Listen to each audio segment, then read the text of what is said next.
Welcome to the Slop Temple. We pray this video helps. In this video, I will explain how to make Guyanese custard block. First, gather your ingredients, including milk, eggs, and sugar. Next, we will combine them carefully to ensure a smooth mixture. Then, we'll discuss the cooking process to achieve that perfect, firm texture. Finally, I'll share tips for cooling and serving this delightful treat. Let's get started on this sweet journey. To begin, you'll need 4 large eggs, which are crucial for the custard's structure and richness. Next, grab 2 cups of whole milk to create that wonderfully creamy base. For sweetness, half a cup of granulated sugar is just right. Don't forget 1 teaspoon of vanilla extract to infuse a lovely aroma. Finally, a small pinch of freshly grated nutmeg will give it that authentic Guyanese flavor. These simple ingredients combine for a truly special dessert.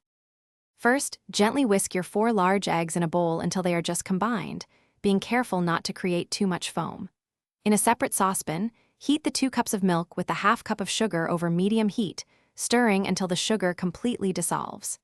Now, slowly pour the warm milk mixture into the eggs while continuously whisking to temper them.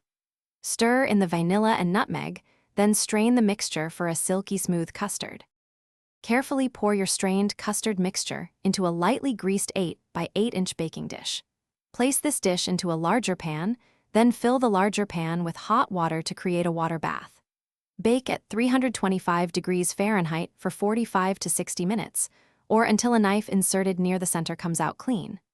Let it cool completely at room temperature, then refrigerate for at least 4 hours to achieve that perfect firm block. Enjoy! Thanks for watching. Consider subscribing if we helped you.